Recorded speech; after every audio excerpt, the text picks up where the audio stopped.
This is the Lekker Rugby Pod, only on Megaphone Rugby. Hey, welcome back to this Lekker Rugby Pod, episode 110. And, I've had a bit of time to reflect now after our, breathless little instant reaction yesterday. We completely forgot about Jasper Wiese and we were ruthlessly pointed out to us. So we thought, let's get together, make a quick Lekker Rugby Pod where we have a bit more introspection than the likes. Have you had a chance to watch the movie again, the game again? Sorry, I keep saying movie. It was a bit like a movie, wasn't it? Where the hero rides off into the sunset, with family in tow. All the bad guys have been beaten, like an old Western where everything was wrapped up in a nice bow.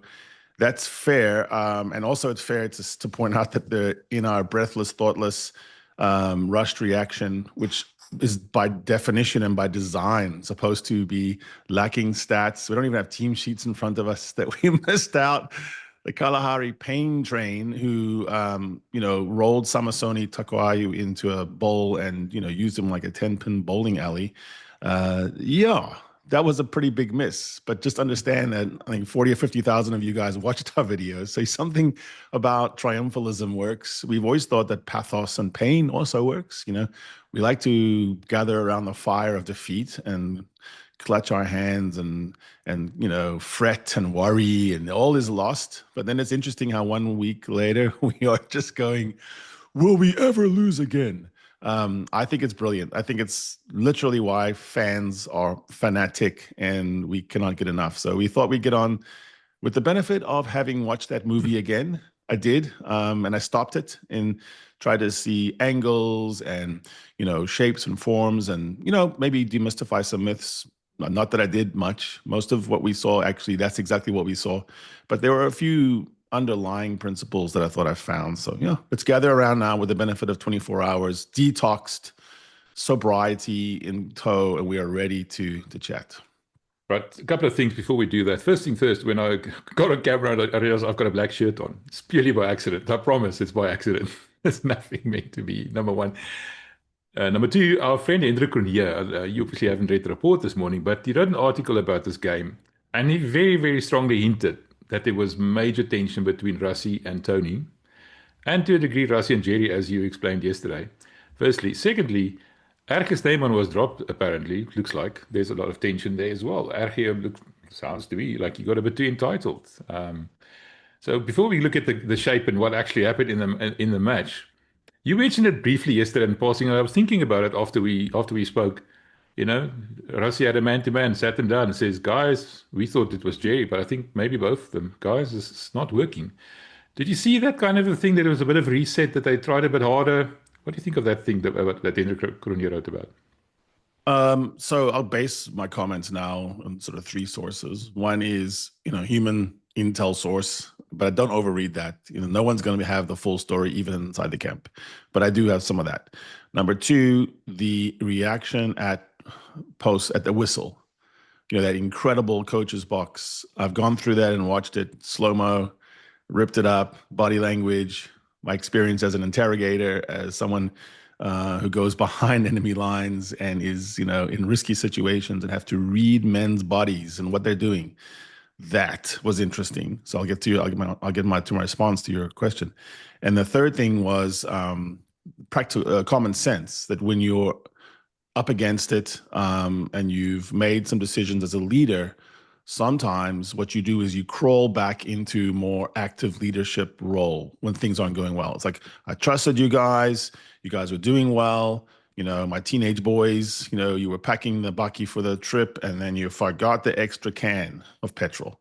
So now on this trip, I'm going to be a mean dad. So I think there's all that in play. So I'll go backwards first. I think Rassie has been a hands-off leader. He's allowed full autonomy to guys like Dan Human, who in his scrum portfolio is unparalleled. So you kind of go, okay, I'll let you be. And then, let's say in contact coach, whether it's Stick or Felix, post phase 3 scramble, we're running at an 80. But there's no way around it that defense-wise, we were getting a D, maybe even an F. We had an F at Ellis Park. And so since Ellis Park, I would say we've been going up. We played better every single match of the Rugby Championship. Literally, it goes from an F to a D to a C to a B. And then in the final 40, it was an A. so that you fight your first good grade there.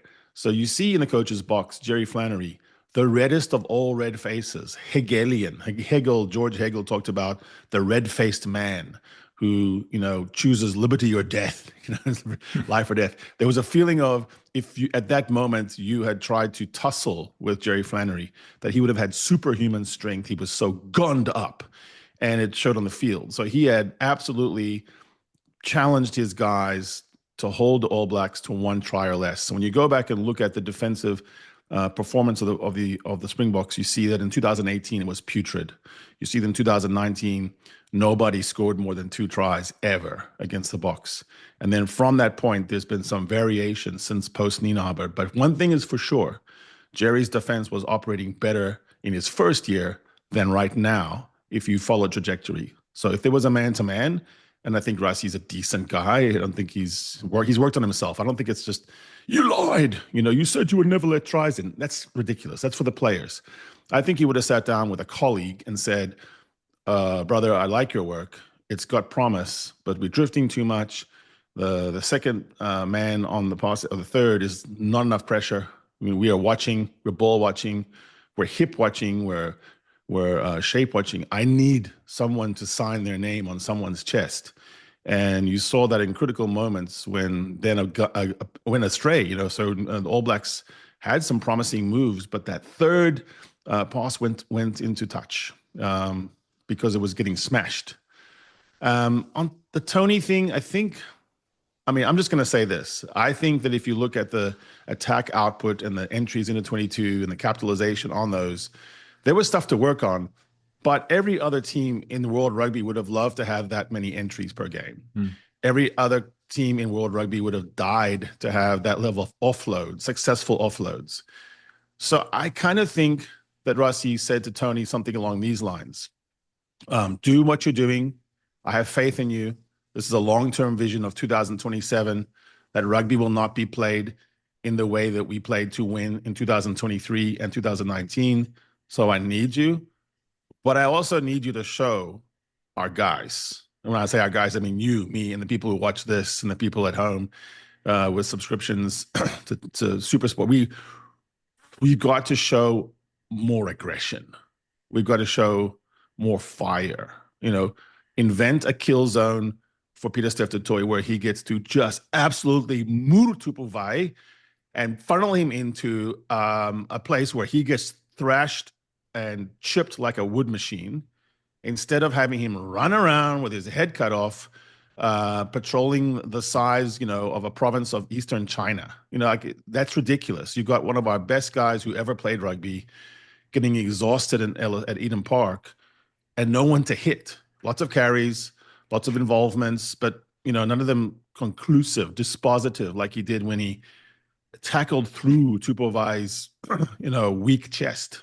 His yappy, obnoxious chest. And I think rugby is not just little O's and X's. There's vengeance, there's anger, there's manly pride, there's Hegelian stuff there of red cheek man, I will fight to, or die. And there was a feeling of that. And the emotion that Jacques Nienaber infused like a vitamin B12 injection into the veins is just watch one of those. Go back to Chasing the Sun and watch. Why are they wasting their time screaming like idiots about, write the story of your life? What is that? They should be talking about skills, and they should be talking about the line out pivot. No, it's also that, it's that we're playing the same way. We carry this many times, the All Blacks carry this many times. We kick 32 times, they kick 30 times. What's the difference? Well, the difference is that every time the All Blacks claimed a kick, whether it was Jordie Barrett, Brodie Barrett, their centers, they got absolutely smeared like peanut butter on toast. And so, you got the kick, but good to be you. I'd almost wish that, if you're that guy, you wish you didn't catch the ball. Whereas when we were contesting, that little extra by Ethan Hooker to get the ball so many times and then violently pivot and twist in the presentment. So the ball was available for Kobus Reinach and he couldn't knock it on. I think those are little things that have to do with animus and don't think you can push me around again. I put it on when I was on New Zealand show. I said, we're going to beat you up in front of your kids in your backyard in Wellington. And they thought that was funny.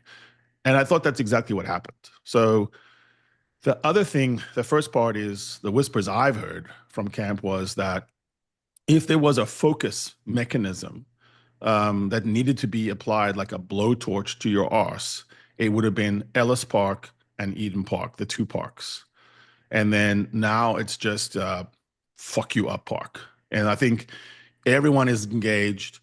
I don't think there's any poison in that camp. I think sometimes you go through hard things with friends and family, and you are mad at each other, and you do have a fight.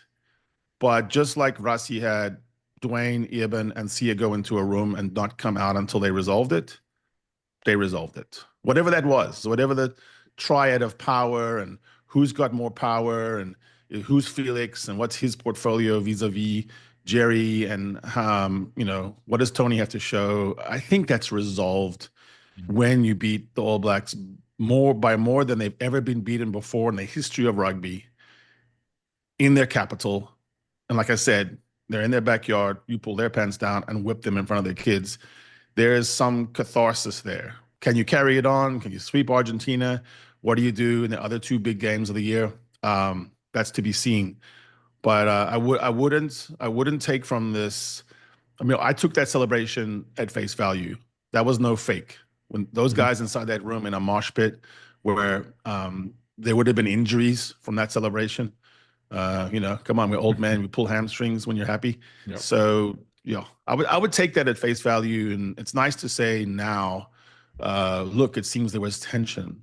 There's tension everywhere. There's tension when you get into an elevator with someone you don't know and have to ride up 7 stories. I wouldn't worry too much about tension. Creative tension is good. Lieutenants that are equals trying to impress the captain, Erasmus, it's fine. I think if one thing you've seen about reading his book and seeing him on camera and meeting him in real life, as I have, Rassie's a very candid guy.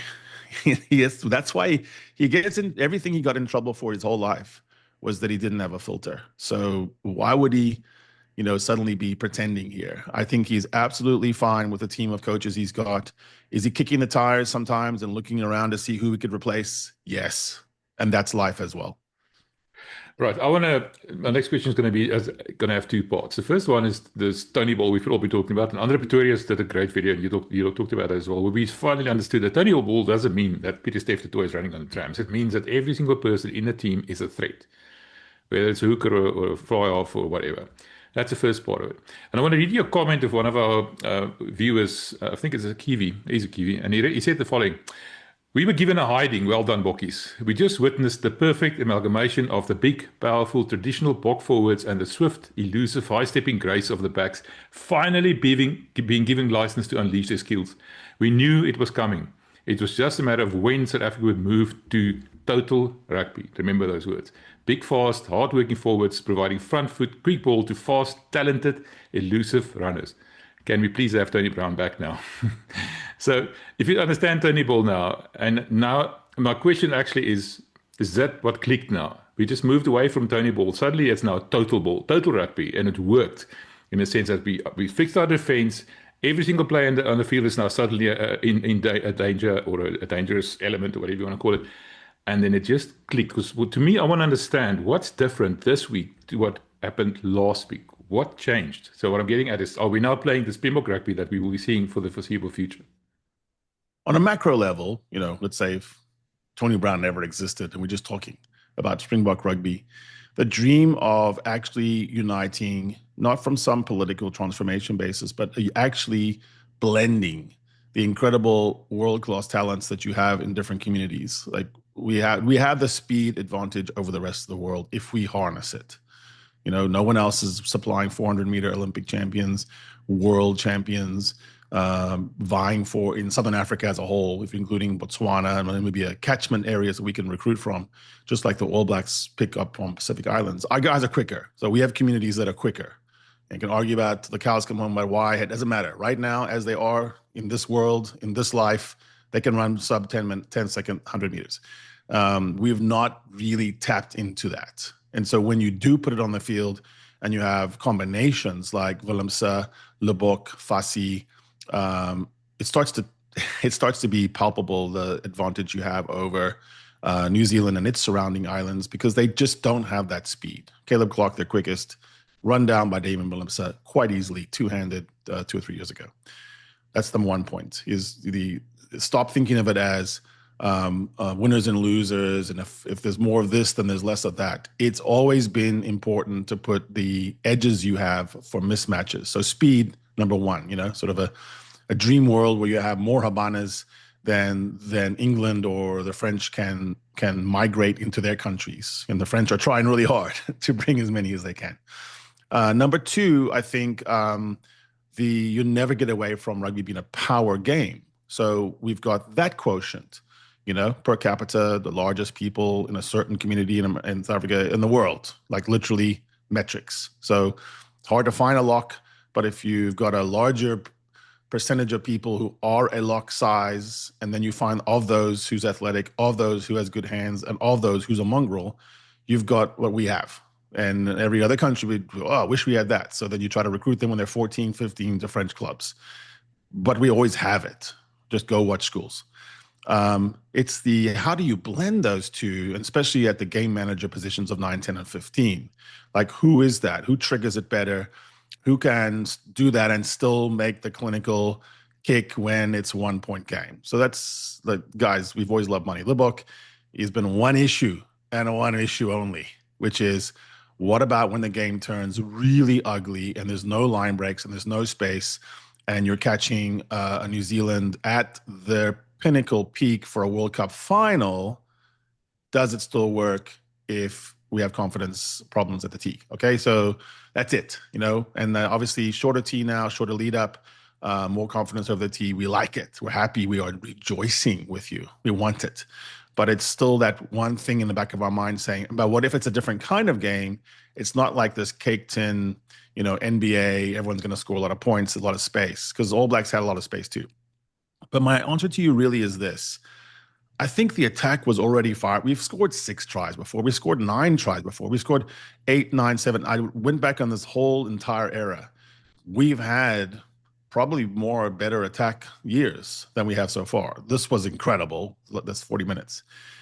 It's a transition from attack to defense, and our ability to sustain our defensive mongrel, expending so many calories in the attack that we hadn't really got under our belts yet. So this was the first time that we both put all the fire with power, pace, and precision, every man and a weapon, attacks from 15 angles to handle with. But what if we lost the ball, which we did 16 times in the first half? Could we still scramble, corner flag? Could we do the Grant Williams on Will Jordan? Could we have enough pace and heart and never say die and dog on the field, where by taking the 6 tries, we didn't give up 4? That was the issue. So it was always a relationship between Tony and Jerry than it was more about Tony, can you get us to the 22 more? Like, we were getting in at 22. We get holed up by Ox, one of our most reliable guys. That's weird. We get, even in this game, we get a try wiped off from Archie because, there's a knock-on by Kobus. I mean, how do you coach against 3 knock-ons at the base of a ruck by one of our most experienced players, who had a really good game, by the way, and came back from that by force? Once the back started dropping, you couldn't drop your 9. You had to keep everyone on. So you allowed Kobus to play his way back in. What about, just little tiny errors? So, I think Tony Ball was catching all the grief, but it was, how does Tony play with Jerry? How does Jerry play with Tony? What is that subtle 2-second intermission where our kick chase works, but then they escape the first man like the Wallabies did, and they run back to the house and score? That. So who's the coach in charge of open field, kick return defense when you did put the exact right kick chase on? So who was that coach? Was it Felix? Was it Stick? Was it Jerry? Was it Tony? It's Rassie. So I think Rassie said, I think he put everyone under his wing again and said, I've been a good dad, but I've been a bit lax. It's been fun, but now I'm taking the keys back to all the cars and we're going to go step by step by step. And this game right here, we're going to learn a lot about each other. And so that's why everyone was red-faced, throwing fists in that coach's box. I hate you. I love you. I showed you, but I wanted you to show me that kind of energy. It can sustain you. And I think it was good energy. I didn't like some of the coach box visuals early in the season when we were giving up tries, maul tries to Italy and Georgia, but still happy, smirking, excited about the tries. Tony Ball was working, but it wasn't really working if you can give up tries of that nature. And then sure enough, it came back to bite us because the Wallabies is a lot better attack team than Georgia, Italy. And then All Blacks are even better than the Wallabies at taking opportunities a la Eden Park. And then this one was now we're all serious. And every coach in the coach's box, I think, was incredibly dialed in. I mean, it just felt like throughout the whole match, they were reacting to everything with a sharp intensity and just that prickly kind of friendly antagonism. In militaries, we've always made sure that each regiment kind of competed with the other regiment. It's never been one army, everyone good. Army does believe they're better than Navy, and inside the Army, Regiment X believes it's better than Regiment Y. And I think that creative tension is something Rassie is very good at harnessing and triggering. And some of his press conference responses now from Eden Park, I see them differently. I think why he was so calm was because he was thinking, I don't have to be crazy in front of you guys. I'm taking all your questions, I'm cataloging them in my own mind, I'm using them.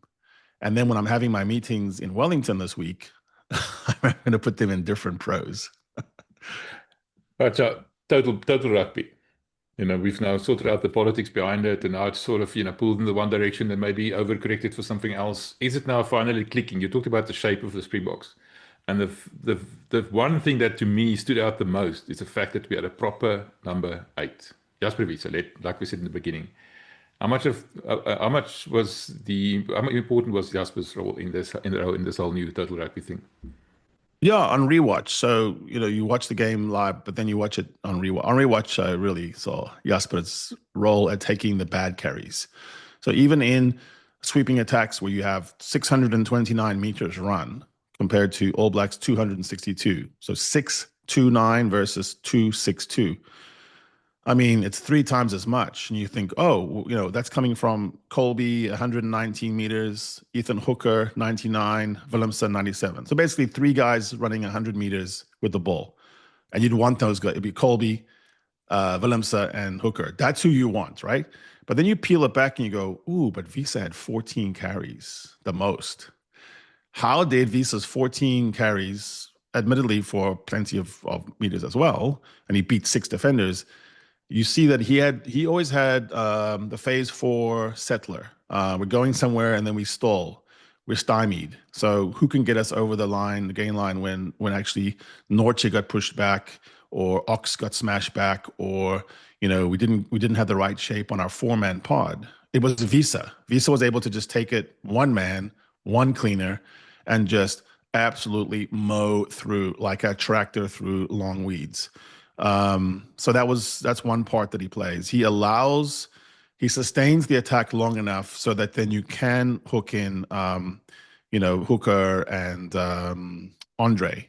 Andre is portrayed as that, but he's not. He actually does need a little momentum before his carries actually get you somewhere. Wiese doesn't need any momentum. Like you can just say, we had a bad carry on phase 1, phase 2, phase 3. For phase 4, who are we looking for? Jasper. And he'll just turn it into at least a neutral, and he won't get pushed back. He also is very good at creating the 3-second tackle, where he ties up enough people where they have to add another person to tackle him to bring him down.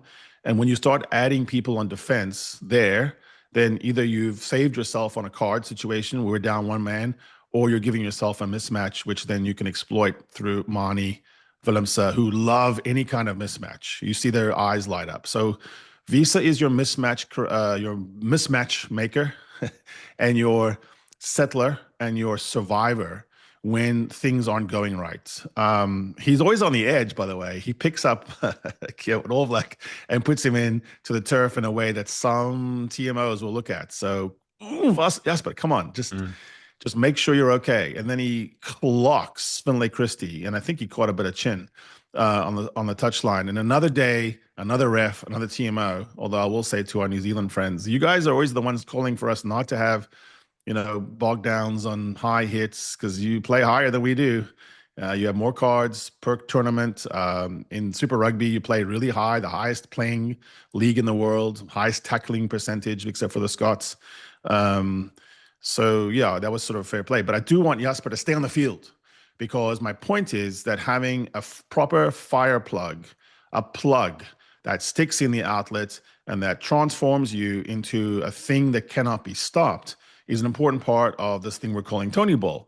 Because having 15 players as a dangerous threat on the field at all times requires you not to bog down because you're not going to get the ball to 15 players in 2 phases. It's going to require 5 phases. And if you have 5 phases and you're making the ball move around, then you'll find them. And you, at some point in those 5 phases, somebody's going to have an unpopular carry. Someone's going to have a carry that no one else wants. And you know what they look like. It's standing still, a bit slow. Everyone's waiting for you. The All Blacks have lined up to smash you. I want Jasper with the ball there. I don't want Mani, Sasha, Andre. I don't want my guys like that. They're not built for that. And I don't want Kwagga doing that. Kwagga's better on that next phase when you've already splintered and then he just surges. You don't want him carrying into a set defense, versus the French, for example. Right. My next question is: we picked a certain team, Sasha, in the starting lineup. Damian Willemse at 12, Rassie at 15. But very, very quickly, soon into the game, that changed. I mean, Sasha went off, Mani came on. Eventually, Damian moved back to fly off, to fullback. The point I'm making is that plan that Rassie had in his mind, with all those changes, were we lucky that this actually came off? Or is it now so deeply entrenched that it worked anyway, regardless of the personnel almost? I'm going with this because they had a certain plan and suddenly the people were not there to execute the plan, but we still executed it well. Did the plan change? Is it still the same plan? How much of an effect did those injuries have on the Springboks? That's a good question. Well, I think we all have different personalities, and there are people of us that love a plan, and then we do best when we have a plan in place. Like me. And then there are other, like you. And then there are other people who actually thrive on chaotic uncertainty and a scramble of life, like me. And so maybe when you think about Damian Willemse, Mani Lubbock, Grant Williams, maybe in some way, Archie Sneeman, it might be sort of sometimes difficult to coach. But if you're going to have a situation where you have 4 people off HIAs and knees and it's early on and you're scrambling and you just literally have about 2 minutes to tell Grant Williams, okay, you're going to play left wing instead of right wing because we're moving Ethan Hooker over to right wing. And Damian, you were at 12, but now you're basically our 15, but you're going to be our first receiver in 22s. And Mani, I need you to play like a diamond shape with Damian. Can you do that? And those conversations are really quick and it's loud and people are screaming and you having a hard time at best of times listening. Sometimes it's that type of character who can handle it easier, So I'm not saying that Damien Delende and Jesse Creel, Andre Pollard, and even Etzebeth cannot do that. What I'm saying is that Archie, Mani, Sasha, Fassi, Willemse, maybe Ethan Hooker, maybe it's just not a big deal, Like Kenan Moody's doesn't seem very ruffled as a character, and he's used to beating the All Blacks. Maybe it's just inside this rivalry, it's different from how we remember it. In the Rassie era, it's 8-6-1. 8 wins by Boks, 6 wins by All Blacks, 1 draw. Inside that, there are 2 of the largest victories ever, including the largest victory ever over the All Blacks. On tries, it's 38-36. Where has it been played, say our Kiwi friends? We never play in New Zealand. It's 5-5-5. 5 games in South Africa, 5 in New Zealand, 5 neutral sites. So it's actually, when you think about it, guys like Kenan Moody, guys like Mani Lubbock, Even Willemse, who's been around a long time, kind of, it's like there's no need to be so tight about it all.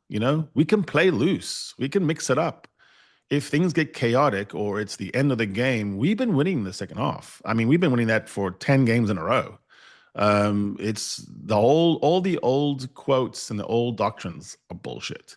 They don't win the final 20. We do. So I think the selection was interesting because in my post before, when I just basically went through the little combinations and said, this is peak Tony and Ball, let's fucking go, I didn't make any pronouncements, but my written predictions were that we'd win 27-18. And so made a bit of money there. Look, I just think it had the potential of doing this. Now, the asterisk, the footnote that makes this win even more cool was the injuries that happened early. So to your point, this personality of this team with Archie Snyman, Mani Lobok, Kanan Moody, Andre the Giant, young Ethan Hooker, and Willemse, and then Colby doing what Colby does, and it doesn't seem to matter where you put him. Yeah, it's one for the ages. And to me, it's still built on guys like Jasper and Pieter-Steph du Toit, though.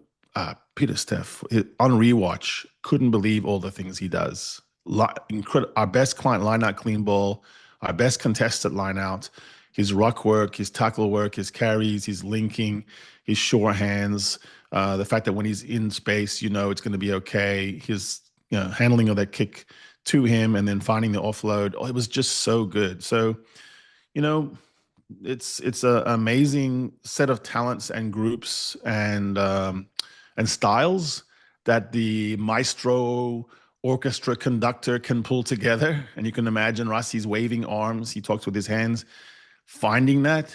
And maybe it's just a matter of you have to get enough in front of you, Tony, Rassie, Jerry, and the guys to see it on this next cycle. We knew what it was. Now, what's it going to be next? Which old guy is fading at what rate? Kobus, Faf, Sos, Kwacha. I mean, everyone's got different rates of aging. Everyone's got different rates of desire. For some people, they're looking at that farm already and they're planning the fence and the dam and how many people will be on this crop and that crop and my rotation.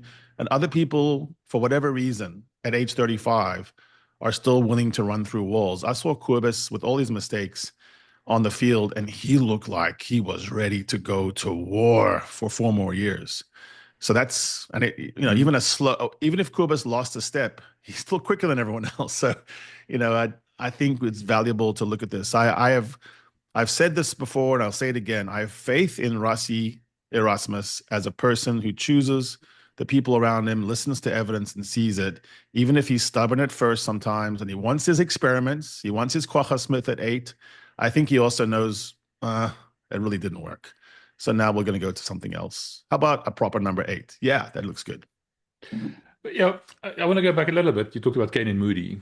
Last week at Eden Park, Kanan looked a bit like, deer in the headlights. Not sure what to do, a little bit, unsure of himself. Yeah. And same thing with Marnie at Ellis Park. Going great guns, and when Ozzy started coming back, he sort of lost his way a little bit.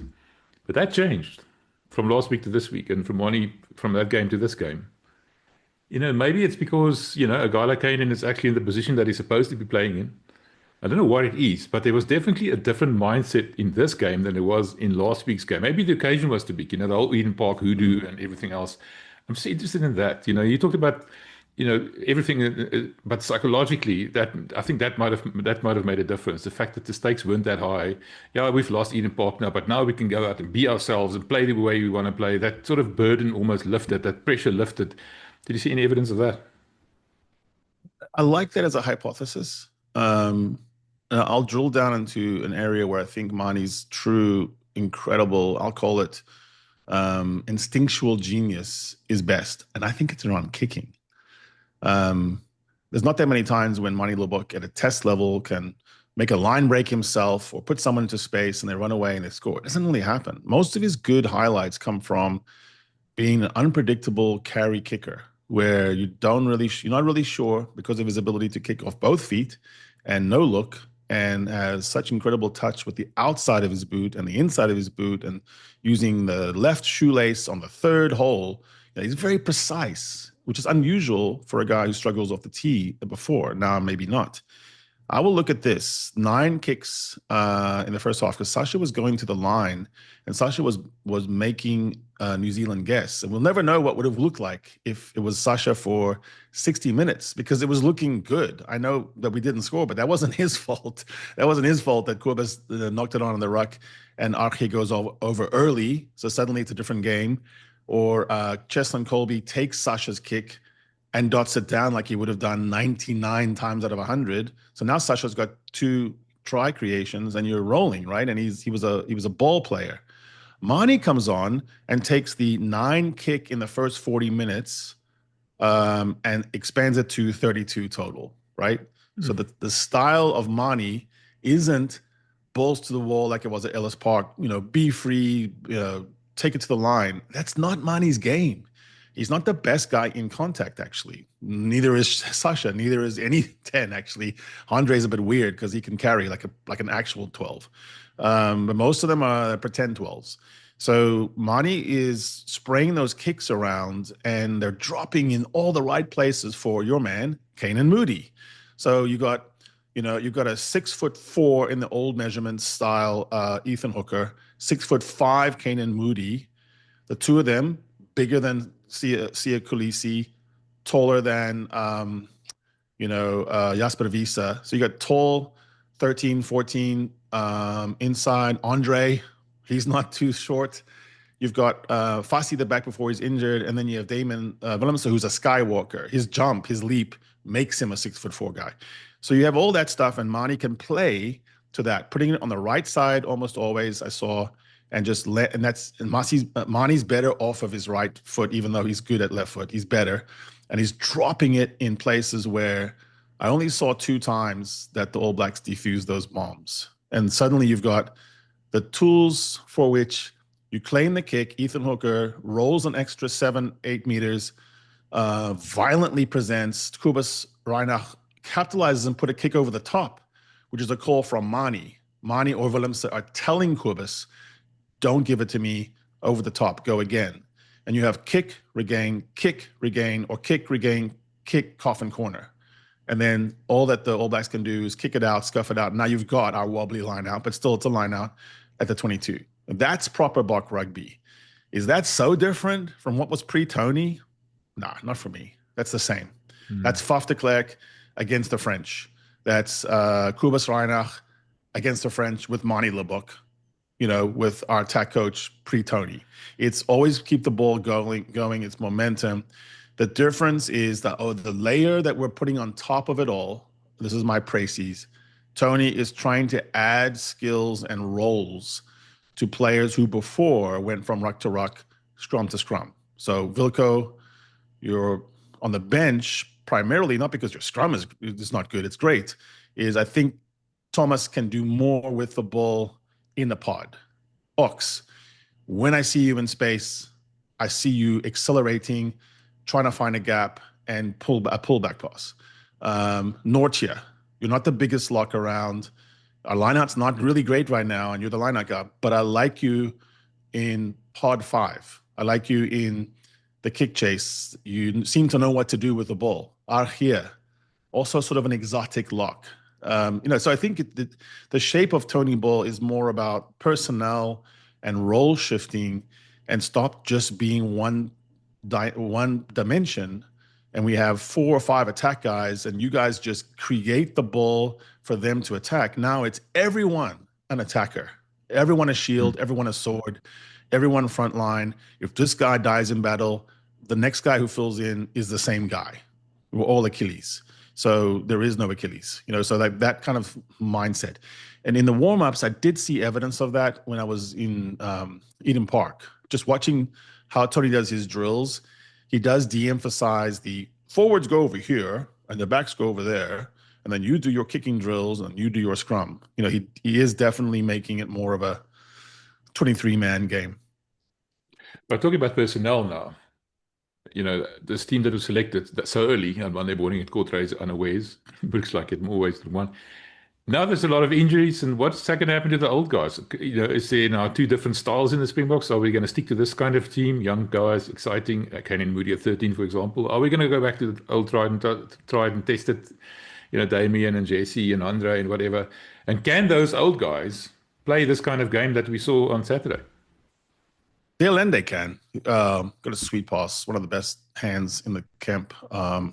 Always had a kicking game. Kicks for poles in Japan. Absolutely is a vibe guy with Mani. You put Mani and Damien together, Sasha and Damien, they're bowling, man. So what we're really talking about is Pollard and Creel. And we're not talking about Eben at all. Eben can do all those roles. He plays, he's just as an exotic lock as Archia, except he's a bit more powerful. But I trust Eben to play, entertainment rugby as well. He's fine. He's really good with the ball in hands, was a center in schools. I've never seen him in space, just make a howler. So we're talking about some of the props, and we're probably talking about Pollard, to be honest. Villy's old, so he's just old. And he's old in a position where it's tough to be old. You can be old when you're a lock, but it's hard to be a 15 and cover and, suddenly someone's sliding under your feet, knocking your feet out, and you just feel old. Because let's be honest, when we get older, we don't want to fall down. We don't want to be on the ground. No, it's like, I just thought Willie didn't want to be on the ground. Whereas I think if the same thing happens with Willemse, either Willemse, takes the ball in the air because he just jumps and runs in the air, or he knows to stop, like, stopping power, like a BMW braking, and then you smash or you pilfer, or he literally just decides to fall down in a defensive way, takes a penalty, and there's no try. And the whole thing is different at Eden Park. So no, we're talking about styles-wise, a guy like Jesse Creel, who is a different, he is a more classic rugby playing 13, straight lines. Yes, good with the ball. Yes, good kicking. He obviously was a 15 when he was coming up at Lions, but he's not the same kind of ball player. We'll say that, as the Willemse and the fussy types. So there's a generational shift there. But I think what Jesse does offer is more on defense, which is still superior to Moody. So on a different day, different type of game, for all the cookies, all the nuts. I don't know if you're ever going to catch New Zealand like that in a World Cup knockout. Maybe. That'll be the first time in a knockout match where someone wins by 33 points against, number one and number two. So I do think there's a place for Jesse. So I don't worry about the Allende falling into that. I think it's more about number 10. We're back to that same discussion that we always have. And all I'll say is Andre Pollard, watch his carries in the World Cup, 9 World Cup knockout matches he's played, the 9 lives of Andre Pollard. He's been bested one time by Dan Carter when Andre Pollard was 21. Ever since, he has won the gain line. He's the only fly-off that carries over the gain line. He's got plenty of breaks. He busts tackles, and having a 10 that can run into traffic when nothing's on and they've got your outside blanketed and there is no way to kick over it. Super cool to have a guy who can just run into traffic. The other one is he's a leader. He's a leader of the team. He's an actual, like, theoretical leader where he sits down and talks about how could we play, and he's part of the game plan for that week originator. He's part of that group that sits down. Vili's part of it too, of breaking down the defense. They listen to the players. They're not sitting down with Mani and Sasha at this point and designing a game plan. They're just not. They will, but not yet. So I don't think you run away 31-year-old IP in the prime of their life. That's silly. So that's the wrestle. And Tony has said publicly that he likes all of them. He likes to work with all these guys. He's obviously the most super excited to work with Sasha because Sasha's 22. And when you're a coach, you want to have time to help someone get from where they are to where they're going to be. Mani's 29, Andre's 31. How much are they going to change at this point? So, we're in a good spot. We have a good problem. We just had one bad game in Ellis Park. I'm not putting any of that on the foot of Mani Lubbock at Ellis Park. That's ridiculous. Was he part of the problem? Yeah, sure. But that's ridiculous to forget the line out, forget what was told to them by the coaches, forget about the extreme fitness training that might have taken all their legs out. It wasn't Mani on, those counter defensive parts. And also, everyone has bad games. Look at Bowden Barrett. He missed 5 tackles this weekend. Is he shit? Do we throw him out? That's ridiculous. No, I agree. Although Tupou Vaa'i also missed 5 tackles, and he is shit. Throw him out. Yes, just because of his smile. Before we go to the All Blacks, I want to talk about that a bit. Just a reminder, on Monday, you're going to be talking to John Cardinelli about the depth charts, let's call it that, where the Springboks are in terms of their positional strengths and the likes going into 2027. That's going to be an interesting one. And the stuff that he sent us is next level, Harry. You saw that. Oh, my God. I'm going to have to study for 5 hours. I know, it's going to be like homework. So you'll be doing that on your own. I'll sit there in the background. So I'm looking forward to that one. And then talking about New Zealanders now, which we'll do just now, because you can't do a review without talking about New Zealand in this instance. You're going to be talking to Martin Devlin later this week. You joined him on his podcast in New Zealand when you were there, live, the ESPN. And want to hear what he says, hear from a Kiwi what they thought. So I'm looking forward to that one as well. Yeah, he's on a cruise somewhere in the Pacific right now with his youngest. And so I prevailed upon him to be on our pod because I want to see him suffer. Now, Marty's a good man. He's always worn his emotions on his sleeve, which is really fun. And, when they win, it's annoying. But also when they lose, he's actually really straight up. And what Marty and then my good friend Jeff Parks and a couple other Kiwis have confirmed to me is that high ball is their problem. And they don't seem to be fixing the high ball. And it's ridiculous at that point to have, you keep putting people on, latest was Leroy Carter on the wing, and you have Mike-sized Damian McKenzie at 15, and then you're trying to go into the air against 6'4", 6'5", 6'4", Andre, Kanan, Ethan, Fassi, who's a Skywalker, Willemse Skywalker, and we're also running guys like Argia and Norche into the kick zone. There's no escorts, no guards, no shepherds anymore, which New Zealand was the best at. They make you run through a gauntlet like a slalom ski course in the Winter Olympics. You couldn't find the catcher. Now you can find him. They are completely mystified about Razor's inability to adjust to that reality and realize that there are some foundational elements of rugby. And one thing is when the kick goes up and it's to you, you must have it. You must come down with it. You need that rate to be 19 out of 20. And right now it's, 4 out of 10 that they get. Other thing is gain line, 2.7 meters per carry for All Blacks. Ours, 5.7. Most of the time you're looking at 3.5 as an average across, 100 tests, tier one. So we were exceeding that by a lot because of our unique shape, our 4-man pod, our relentlessness, and our incredible fitness, which was born in that camp, that made us tired in Ellis Park. It's coming to fruition now. We're winning the final 20. And then their 2.7 is below. It's like Scotland. It's like Wales. Okay. So that's where New Zealand is. And their point there is they are saying, not me, shut up Tupou Vaa'i and carry the ball over the gain line. Where's that? Simon Parker, good. Yes, they like him because he gets over the gain line. They're not too excited about Scooter Barrett, Tupou Vaa'i as a locking duo. They like the Dutch kid, Holland, but they don't like his carry. They basically said, we cannot be missing Cody Taylor this much. Cody Taylor, only reliable gain line carrier with Artie Savea. And where is it? Where are the big carriers? They hate their midfield conundrum. They don't like their 13 in, out, who's where. And like I said, they think that there's a longer fix problem here about high ball because they're not playing against kicking teams as much in Super Rugby. So when they come up against it, they're seemingly at a loss. And it's too easy for the French to beat them this way. Ramos, Dupont, Intimac, Jalibert, they just got to watch this tape and go, okay, let's just do that. Let's have Damien Pinot go catch the ball in the air. And so it's too easy. I think All Blacks are also facing a crisis of depth because they're married to a bad structure. Super Rugby Pacific is a coffin, and they can talk all they want about it being better than this and that. They don't have the Champions Cup angle that the ERC does. So if the ERC was just the ERC, that's one thing, but it has the Challenge and the Champions Cup. So La Rochelle comes to PE. La Rochelle doesn't come to Wellington.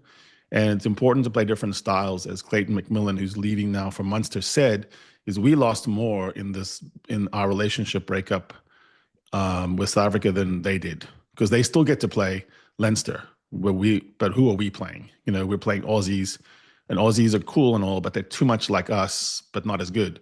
So we got to play people that are as good as us in a different way, and then we lose and we learn, just like we learned, this season by playing the Aussies at Ellis Park. It's a different brand. It's weird, and we learned something, and it's important to do that. So I think All Blacks are worrying about the pool they're in, how confined it is, how there's never going to be a Champions Cup angle unless this Club World Cup comes to fruition, and then they're traveling like just unbelievable gypsy rogues.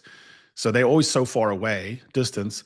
And then the loss, the nostalgia loss, but also the regret of running South Africa out of Super Rugby, because it was mostly a Kiwi push, an arrogant one. And now they're almost like, come back to us, we want you. So now we're having the Grand Tours, 8 matches next year. The rivalry's never been spicier. It's never been more even. 38-36 over 15 games and tries. We're up on the points difference by 30 over the plus 30 over all those games. And, it's a 2-game split edge that we've got. We have 2 more wins than they do. That's beautiful. And, this rivalry defines rugby, actually, in my mind. It defines the top end of rugby. I know England versus Ireland and the French versus Wales has definitional aspects, but I'm talking of who's the best in the world. It's always been defined by the unofficial World Championship, which is always these games. And here we are, we split them in New Zealand a year ago. We took them both. So we're in rude health. We just have a few things to work out, and it looks like Rassie and co know it. We fret, and in our WhatsApp groups, we're like, why don't they see this and that? They see it. They know it. It's hard to fix it when someone is smashing you. Yeah. I wanted to ask you, remember the 57-0 loss? I mean, quite a few of the comments in our video from yesterday, the instant reaction was, you guys seem to have forgotten the 57-0 loss. We'd never forgotten it. We also never forgotten what it felt like the day after. What's the atmosphere like in New Zealand today after this historic loss, do you think? Yeah, it's apoplectic. It's extreme angst. All the things I just talked about. And for them, they don't have trust that Razor is in the fix, that he sees it, that he makes adjustments. He sticks a lot with people who were there before. It's like he doesn't have a brand. He hasn't put his stamp on things. And the worry about Razor in New Zealand, when they're talking honestly just to themselves or to a guy like me, is they're talking about the fact that Razor coached the Crusaders and he won because he had a team of All Blacks. And he played other teams that didn't have All Blacks as many, or they had Wallabies, or they had a mismatch like we had of not really our best. It was post the time when we had all our Boks at home playing for the Stormers or the Bulls. So Razor's resume is built on having superiority in personnel, sort of like the Jake White theory of, well, if I had this guy and this guy and this guy, then I'd win. Okay, and fine. But somehow Glasgow wins without those guys. So is Razor as good a coach as he was portrayed to be based on his CV if he had superior personnel and now he doesn't? Because obviously when he plays the Boks, he doesn't have superior personnel. He has the same or not as good. When he plays the French, same or not as good. Irish, maybe a little better or the same. So that's the problem. Razor doesn't have the ability to be an underdog. He cannot think like an underdog.